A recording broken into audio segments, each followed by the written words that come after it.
I'm going to give you 5 reasons, and reason number 3, it will make you genuinely angry because you've been taught to do it your whole life. Most people think the reason they're not rich is simple.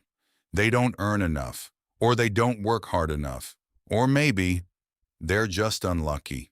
But if you zoom out and look across 10 or 20 years, something strange starts to appear.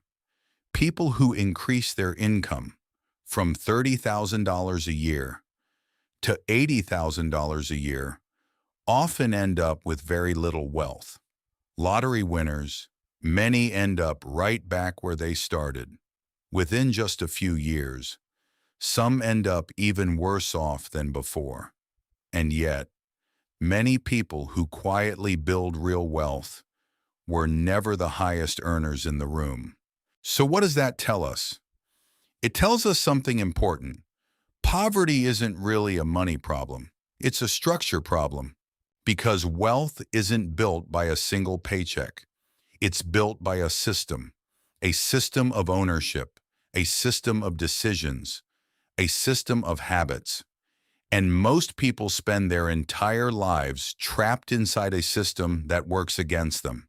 Today, we're going to look at 5 traps, 5 invisible traps that keep ordinary people from building wealth. And if you're like most people, you've probably fallen into at least 3 of them. Let's break them down, one by one. The first trap is what I call the linear curse. What is linear income? It's simple. You work 1 hour, you get paid for 1 hour. The moment you stop working, the money stops too. Doctors, lawyers, software engineers, delivery drivers, different jobs, different paychecks, but the same basic model. They're all selling time. The only difference is how much that time is worth. So what's the problem?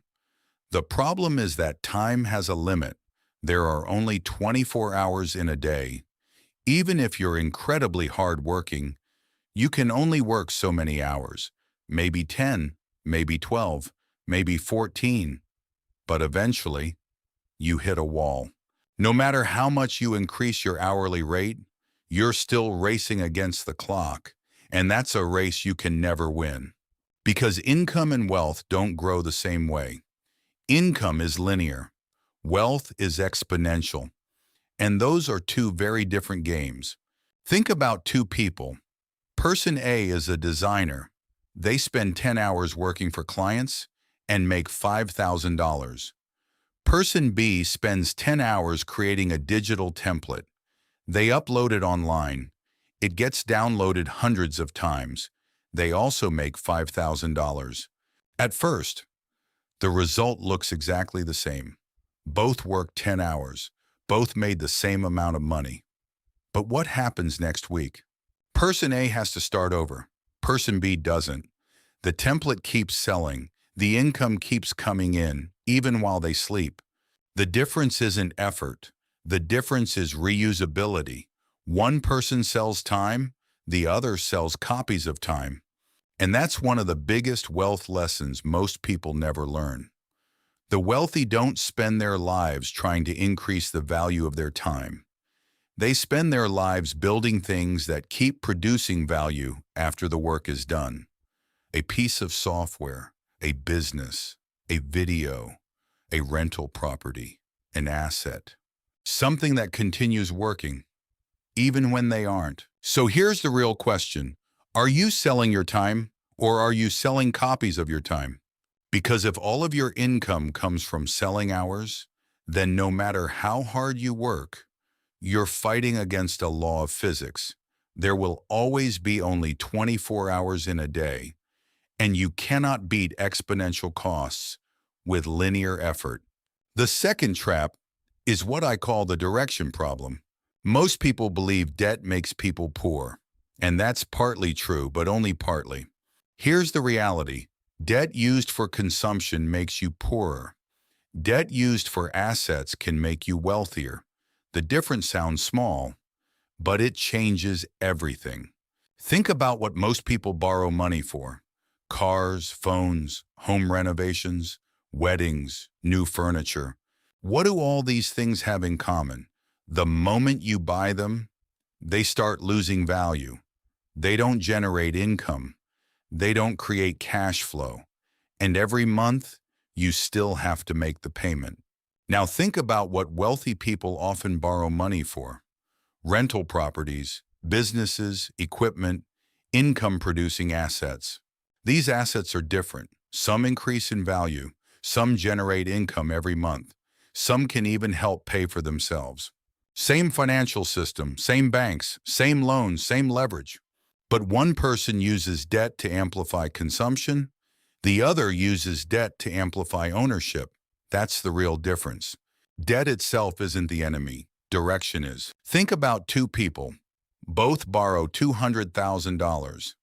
Person A uses the money to buy a luxury car. The monthly payment is $4,000. 5 years later, the car is worth a fraction of what it once was. The payments are gone, the money is gone, and the asset continues to lose value. Person B uses the same $200,000 as a down payment on a rental property. The rent covers most or even all of the monthly payment. 5 years later, the property has increased in value. The tenant has helped pay down the loan, and cash flow is still arriving every month. Same amount of debt, different direction, completely different outcome. This is why wealthy people think about debt differently. They don't ask, "Can I borrow money?"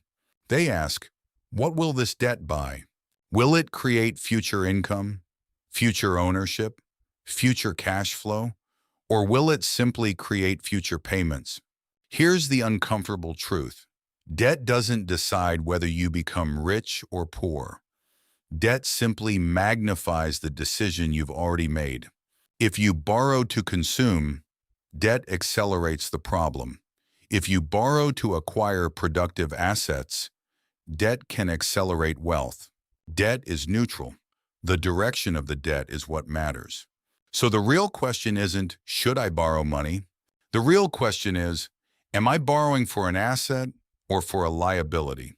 Because you're not becoming poor because you borrowed money. You become poor when you borrow money for the wrong things.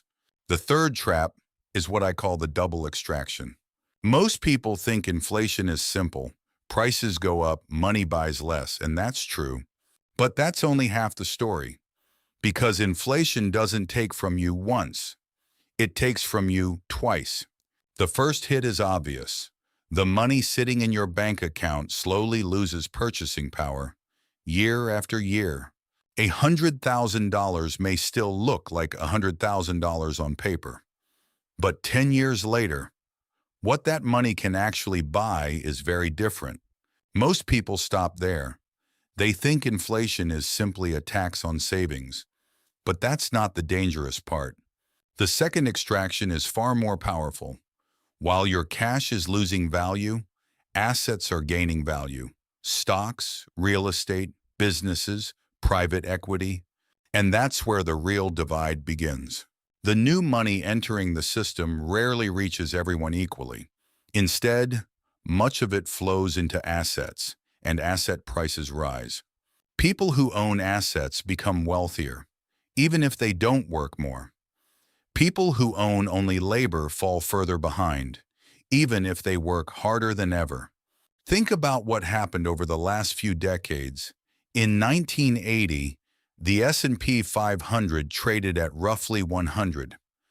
By 2020, it had climbed to more than 3,200. That's roughly a 32-fold increase. During the same period, median household income in the United States increased only a fraction of that amount. The difference wasn't effort. The difference wasn't intelligence. The difference was ownership. One group owned assets. The other group owned labor. And inflation treated them very differently. This is why inflation creates two losses at the same time. First, it reduces the purchasing power of your cash. Second, it increases the price of the assets you don't own. You lose from both directions. That's the double extraction. And this leads to one of the most misunderstood truths about wealth. Inflation does not punish poor people. It punishes people who own only labor and no assets. Because in a world where money is constantly expanding, standing still is not neutral. Cash slowly moves backward. Assets often move forward. The people who benefit are not always the smartest. They simply crossed over earlier. They became asset owners before inflation did its work. So the real question isn't, how much money do I have? The real question is, what do I own? Because over the long run, wealth is not created by holding currency. It's created by owning productive assets. And the longer you wait to become an owner, the more expensive ownership becomes.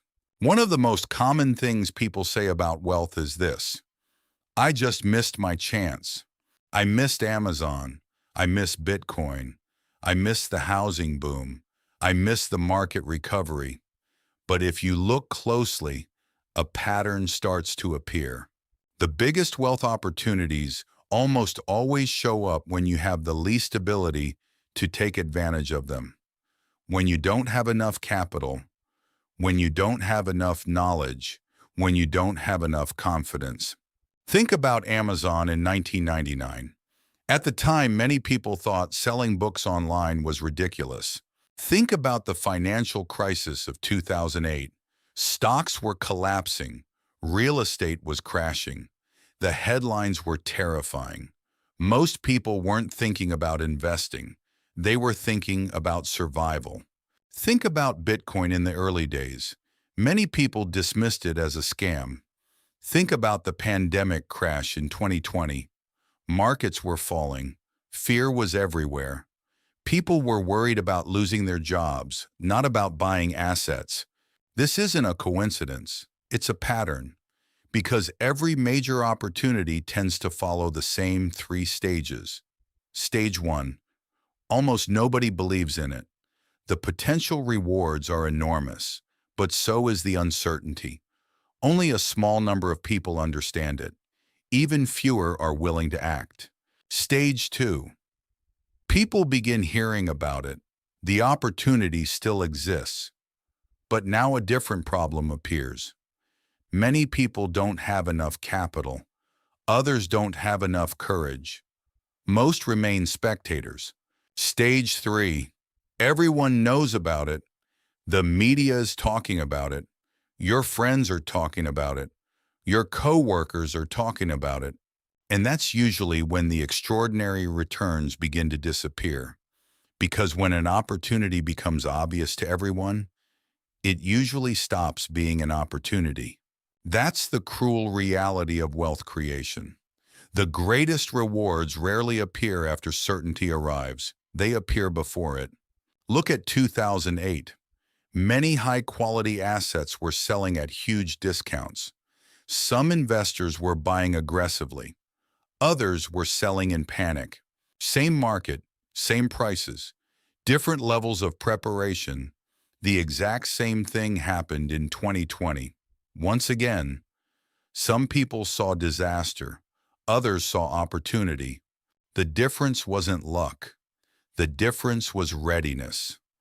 Most people spend their lives waiting for opportunities, but wealth often belongs to those who prepared before the opportunity arrived. That's why the real problem isn't that you missed the opportunity. The real problem is that when the opportunity appeared, your foundation wasn't ready. No capital, no conviction, no plan. And without those 3 things, even the greatest opportunity in the world can pass right in front of you. Because by the time you're comfortable enough to act, the price is usually no longer comfortable. You don't arrive late because you're unlucky. You arrive late because preparation always happens before opportunity. The 5th trap is what I call the echo chamber effect. Most people think that if they don't know something, it's simply because they haven't learned it yet. But the problem goes much deeper than that. The truth is, it's extremely difficult to discover opportunities that don't already exist in your environment. Think about the conversations happening around you every day. What do people talk about? The best grocery deals, overtime pay, whether housing prices will finally come down. These conversations aren't wrong, but they shape the way you see the world. Now imagine a different environment. People talk about cash flow, tax strategies, asset allocation, leverage, business ownership. Suddenly, entirely different opportunities become visible. The information is different, the questions are different, and eventually, the outcomes become different too. This is the echo chamber effect. You don't just inherit beliefs from your environment, you inherit blind spots. If nobody around you has ever built wealth through owning assets, it's difficult to believe that path even exists. Not because you're less intelligent, not because you're less capable, but because you've never seen it work. And people rarely trust paths they've never witnessed. That's why changing your information source is easy. Changing your trust is much harder. Think about the first time many people hear certain financial ideas. Investing in index funds? Sounds risky. Using insurance for asset protection? Sounds suspicious. Leverage acquisitions? Sounds impossible. Not because these ideas are wrong, but because they don't exist inside the listener's world. Now imagine a child who grows up in a family where investing, business ownership, and asset allocation are normal dinner table conversations. By the age of 20, they've already been exposed to tools that many people won't encounter until their 40s, or ever. The gap isn't intelligence, the gap is exposure, and exposure changes what feels possible. This is one of the most overlooked truths about wealth. Information is not distributed equally.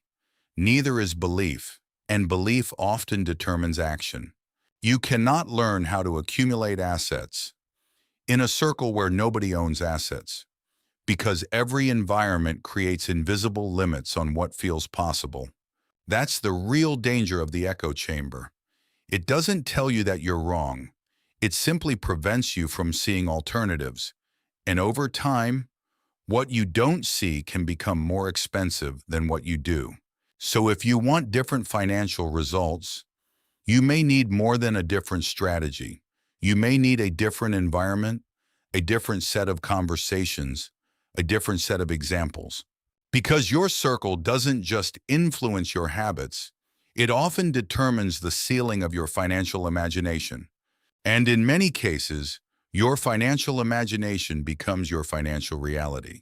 So here's where we are. These 5 traps are not personal failures. They're not proof that you're lazy. They're not proof that you're unintelligent. And they're certainly not proof that you're incapable of building wealth. In many ways, they're the result of how the system is designed. A system that rewards capital more than labor, rewards patience more than panic, rewards understanding more than imitation. That's why most people never escape, not because they don't work hard, but because they're playing by rules they were never taught to see. The good news is that you don't need to escape all 5 traps overnight. You only need to escape them one at a time. Start by looking at your income. Is it entirely dependent on your time? Look at your debt. Is it financing consumption or ownership? Look at your money. Is it keeping up with inflation or quietly falling behind? Ask yourself, is there an opportunity you've been waiting to act on? Or are you always discovering it too late? And perhaps most importantly, who are you learning from? Do you know a single person who has actually built wealth through owning assets? Because the answers to these questions matter far more than most people realize. Wealth is rarely built in one dramatic moment. It's built through a series of small shifts, from labor to ownership, from consumption to assets, from reaction to preparation, from following the crowd to thinking independently. And over time, those shifts begin to compound. That's when everything starts to change, because becoming wealthy has never been about earning more money. It's about making sure the money you earn Become something more than money, something that works for you, something that grows without you, something you can own. Because in the end, wealth is not built by working forever. It's built by owning something that continues working after you're done. Those are the 5 reasons. If even one of them hit home, if you've ever felt like the system is rigged against you, then you belong here. Hit subscribe, because I'm not here to sell you a course or tell you to skip coffee. I'm here to show you how money actually works. Subscribe, and I'll see you in the next one.